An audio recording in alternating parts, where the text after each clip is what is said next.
ગાંધીનગરના ગિફ્ટ સિટીમાં દારૂ પીરસવાની અનુમતિ આપવાની જાહેરાત નશાબંધી અને આબકારી વિભાગે કરી તો દીધી, પરંતુ સૌથી મોટી અવઢવ એ છે કે ગિફ્ટ સિટીમાં દારૂ પીનાર વ્યક્તિ દારૂ પીધા બાદ ગુજરાતમાં બહાર નીકળી શકશે કે નહીં તે સોશિયલ મીડિયા હોય કે જાણકારો તમામ આ જ મુદ્દે ગઈકાલ રાતથી ચર્ચા કરી રહ્યા છે। એબીપી અસ્મિતાને મળેલી એક્સક્લુઝિવ જાણકારી પ્રમાણે આ જ મુદ્દે વિભાગમાં મનોમંથન ચાલી રહ્યું છે।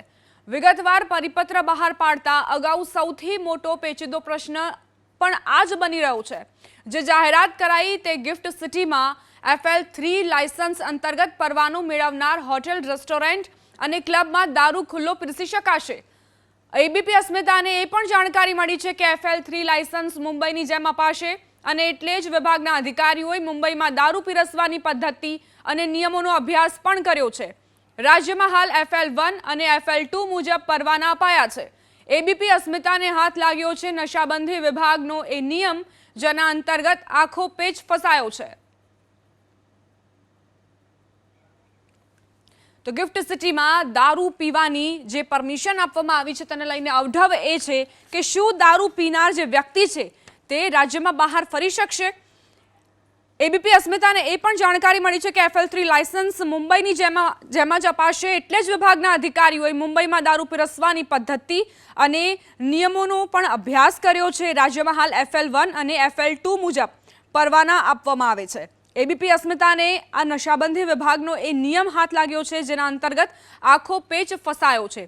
સોશિયલ મીડિયામાં પણ એ જ ચર્ચા કરવામાં આવી રહી છે। મનોમંથન પણ આ જ મુદ્દે વિભાગમાં કરવામાં આવી રહ્યું છે। પરિપત્ર બહાર પાડતા અગાઉ સૌથી મોટો પેચીદો પ્રશ્ન પણ આ જ બની રહ્યો છે। તમારા સંવાદદાતા હિરેન રાજ્યગુરુ જોડાઈ ગયા છે વધુ જાણકારી સાથે। હિરેન, જે પરિપત્ર બહાર પાડવામાં આવ્યો છે, ડોક્યુમેન્ટ આપની પાસે છે, પેચ ક્યાં ફસાયો છે તે જણાવો।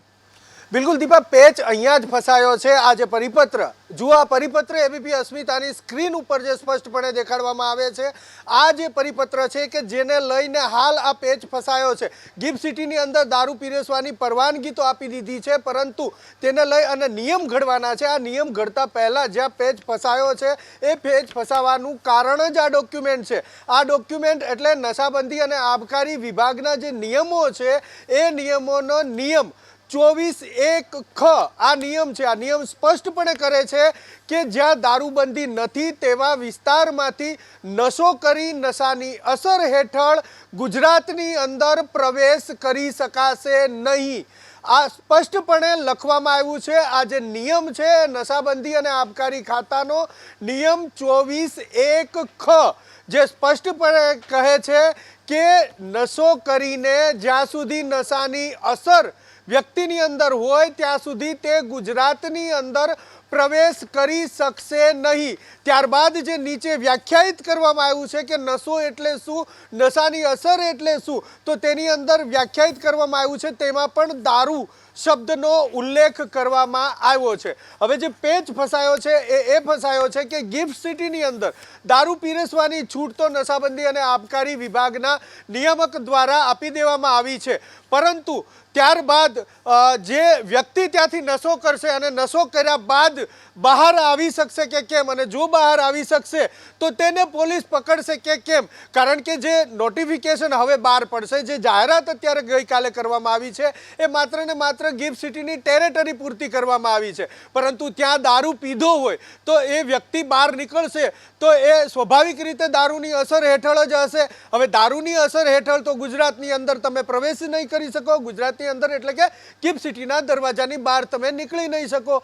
સ્વાભાવિક રીતે આ નિયમ ઘણા વર્ષોથી છે। આ નિયમ 1949માં પ્રોહિબિશન એક્ટ બનાવવામાં આવ્યો હતો। અગાઉ જે મુંબઈ પ્રોહિબિશન એક્ટ હતો તેને લઈ અને અત્યારે આ પેચ 1949ની અંદર જે પ્રોહિબિશન એક્ટ બનાવ્યો અને અમલમાં આવ્યો તેને લઈ અને આ પેચ ફસાયો છે। ઘણા લાંબા સમયથી આ નિયમ છે જ, એમ છતાં પણ અત્યાર સુધી તેને ગંભીરતાથી નહોતો લેવામાં આવતો। સ્વાભાવિક રીતે કહીએ કે કોઈ માણસ દુબઈથી આવે છે, દુબઈથી દારૂ પીને ગુજરાતની અંદર પ્રવેશો, 2.5 કલાકનો રૂટ હોય છે તો 2.5 કલાક સુધી દારૂની અસર રહે છે। દીવ, દમણ કે દાદરાનગર હવેલીથી કોઈ માણસ દારૂ પીવે છે અને પછી તે ગુજરાતમાં આવે છે તો સ્વાભાવિક રીતે એને દારૂનો નશો હોય, દારૂના નશાની અસર હેઠળ એ માણસ હોય, પરંતુ અત્યાર સુધી ક્યારેય એવું સાંભળવામાં નથી આવ્યું કે આવી કોઈ વ્યક્તિને પકડવામાં આવી હોય। પરંતુ એ નાના કિસ્સાઓ હતા, મર્યાદિત કિસ્સાઓ હતા, ઓછા પ્રમાણના કિસ્સા હતા. હવે જ્યારે ગિફ્ટ સિટીની અંદર આ છૂટછાટ આપવામાં આવી છે ત્યારે આ કિસ્સાનો વ્યાપ વધી જશે, આની અસર વધી જશે.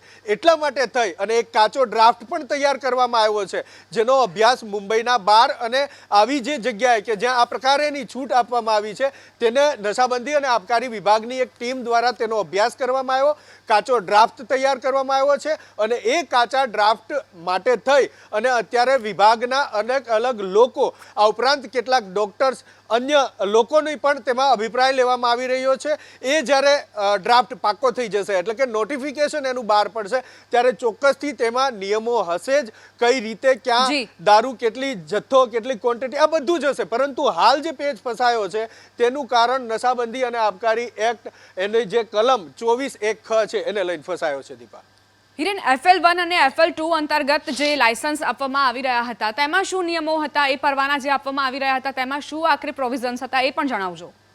બિલકુલ. હવે જે ગિફ્ટ સિટીની અંદર જાહેરાત કરવામાં આવી છે ત્યાં જે લાયસન્સ આપવાના છે એ FL3 ટાઈપનું લાયસન્સ આપવામાં આવશે. FL3 ટાઈપનું લાયસન્સ એટલે ત્યાં એ જે વિસ્તાર છે, દાખલા તરીકે કોઈ હોટલ હોય, રેસ્ટોરન્ટ હોય કે ક્લબ હોય, તો એની ટેરેટરીમાં તમે દારૂ પીરસી શકો, પરંતુ ત્યાંથી કોઈ વ્યક્તિ દારૂ બહાર લઈ જઈ ના શકે, આ રીતનું વેચાણ બોટલમાં તમે કરી ના શકો. આ FL3 કે જે હવે લાયસન્સ મળશે. વાત કરીએ FL1ની.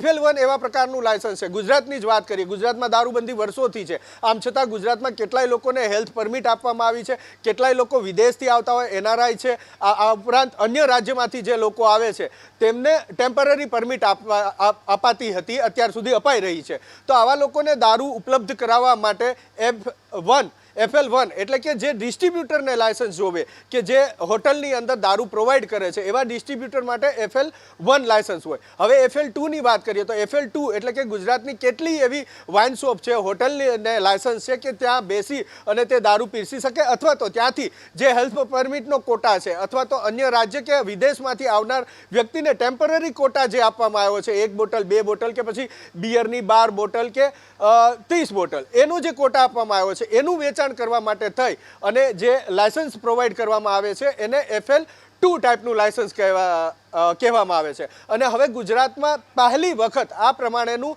FL3 લાયસન્સ આપવામાં આવશે. લાયસન્સની ફી શું હશે, લાયસન્સની ક્વોન્ટિટી શું હશે, એનો જે સ્ટોક હશે એ સ્ટોક કેવી રીતે મેન્ટેન કરવું, એની ચકાસણી કેવી રીતે કરશે, કોણ કરી શકશે, આ તમામ બાબતો એ આગામી દિવસોમાં જે નોટિફિકેશન બહાર પડશે આ દારૂની જે છૂટ આપવામાં આવી છે ગિફ્ટ સિટીને લઈ, અને એ નોટિફિકેશનની અંદર હશે. પરંતુ સૌથી મહત્વપૂર્ણ બાબત એબીપી અસ્મિતા પાસે જે માહિતી છે એ પ્રમાણે પહેલી વખત ગુજરાતની અંદર FL3 ટાઈપના લાયસન્સ ઇસ્યુ થશે કે જેમાં એ સરહદની એ હદની અંદર એટલે કોઈ હોટલ છે તો હોટલમાં બેસી અને વ્યક્તિ માત્ર ને માત્ર દારૂ પી શકશે અને હોટલના કર્મચારી પણ માત્ર ને માત્ર ગ્લાસની અંદર દારૂ પીરસી શકશે, અન્ય કોઈ રીતે ત્યાં દારૂનું વેચાણ નહીં થઈ શકે.